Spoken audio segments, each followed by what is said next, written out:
السلام علیکم ناظرین، میں محمد خلیل زماں آپ کا خیر مقدم کرتا ہوں ایم کے نیوز کے خبرنامے میں۔ آئیے نظر ڈالتے ہیں آج کے کچھ خاص خبروں پر۔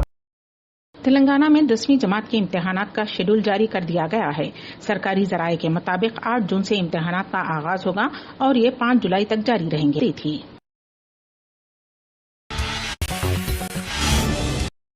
لاک ڈاؤن میں نرمی کے باوجود حیدرآباد شہر میں گزشتہ برسوں کی طرح کی تجارتی سرگرمیاں نہیں دیکھی جا رہی ہیں، کیونکہ لوگ شاپنگ کو ترجیح نہیں دے رہے ہیں۔ گزشتہ کئی دہائیوں سے یہ روایت رہی ہے کہ رمضان کی آمد کے بعد سے ہی شہر بالخصوص پرانا شہر میں کافی ہنگامی سرگرمیاں دیکھی جاتی تھیں، جو اب لاک ڈاؤن میں نرمی کے باوجود نہ کے برابر ہیں۔ اس ماہ میں تاریخی چار مینار کے علاوہ پتھر گٹی اور دیگر علاقوں میں شاپنگ کی دھوم ہوتی تھی اور لوگ خریداری کرنے کے لیے نہ صرف نئے شہر بلکہ تلنگانہ کے اضلاع سے بھی بڑی تعداد میں یہاں آتے تھے۔ یہی بات اس کو انفرادیت بخشتی تھی۔ دکانداروں کا کہنا ہے کہ مہندی، چوڑیاں، کراکری کا سامان ہو یا سیویاں، خشک میوے جات ہوں یا مصنوعی زیورات، ہینڈ بیگز، پارچہ جات ہی کیوں نہ ہوں، لوگ بالخصوص خواتین کی بڑی تعداد شاپنگ کے لیے شام 4 بجے سے ہی نکل پڑتی تھیں۔ تاہم اس مرتبہ رمضان میں صورتحال برعکس نظر آ رہی ہے۔ اس کی ایک وجہ یہ ہے کہ لاک ڈاؤن نے تمام کے لیے معاشی مسائل پیدا کر دیے ہیں اور کئی افراد نے عید کو سادگی سے منانے کا فیصلہ کیا ہے، جس کے نتیجے میں رمضان کے آخری دنوں میں لاک ڈاؤن میں نرمی کے باوجود ان کا کاروبار نہ کے برابر ہے۔ اس علاقے میں ٹھیلا بنڈیوں پر مختلف سامان فروخت کرنے والوں کا کاروبار بھی رمضان کے دوران کافی اضافہ ہوتا تھا۔ ان افراد کا بھی کہنا ہے کہ اس مرتبہ خریداری کرنے والوں کی کمی ہوئی ہے، کیونکہ لاک ڈاؤن کی صورتحال نے تمام کو کسی نہ کسی معاشی مسئلے سے دوچار کر دیا ہے۔ یہ ٹھیلا بنڈی والے شالی بنڈے سے نیا پل تک بنڈیوں پر اپنا کاروبار کرتے ہیں۔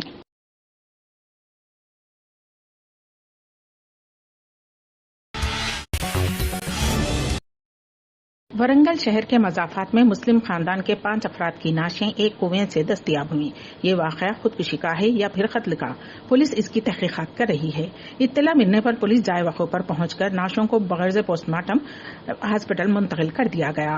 مرنے والے افراد کی شناخت محمد مقصود 50 سالہ، ان کی بیوی نشا 45 سالہ، بیٹی بسرا خاتون 20 سالہ، بیٹا سہیل عالم 17 سالہ اور 3 سالہ نواسے کے طور پر ہوئی ہے۔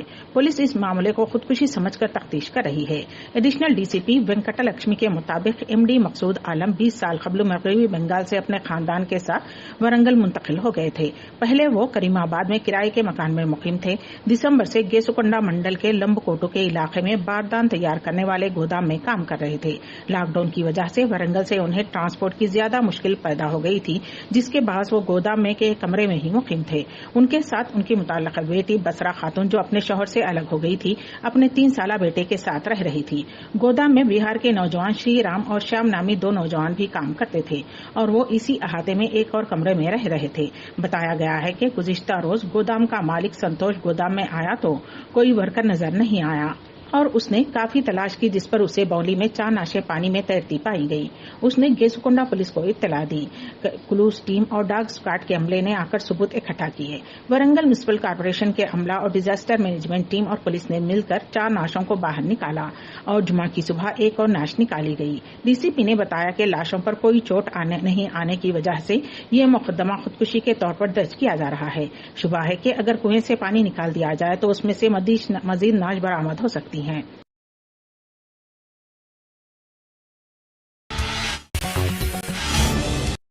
کورونا وائرس اور لاک ڈاؤن کے پیش نظر ریزرو بینک آف انڈیا نے قرض کی قسط ادا کرنے سے 3 ماہ کی اور مہلت دینے کا اعلان کیا ہے۔ R B I governor Shaktikanta Das نے مانیٹری پالیسی کمیٹی کی میٹنگ میں لیے گئے فیصلے سے واقف کرواتے ہوئے بتایا کہ قرض کی اقساط کی ادائیگی میں اگست تک توسیع کی گئی ہے۔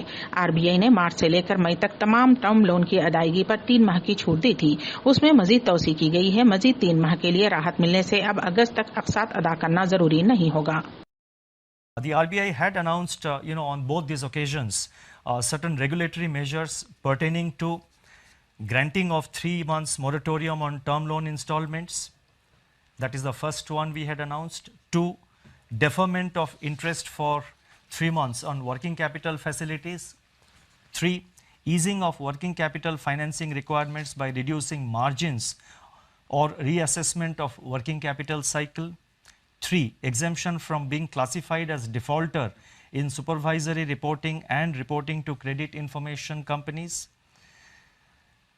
5, I think 1, 2, 3, 4, 5. I'm just listing out. It's possible that it missed to, that exemption probably was number 5. Exemption from being classified as defaulter. I think that was 4. The 5th point is extension of resolution timelines for stressed assets. And the 6th point was asset classification standstill by excluding the moratorium period of 3 months. So all these measures we have announced on 27th of March and on April 17th, essentially arising from these 3 months time we gave 3 months moratorium we allowed on the term loans, then on working capital we allowed certain relaxations and associated measures.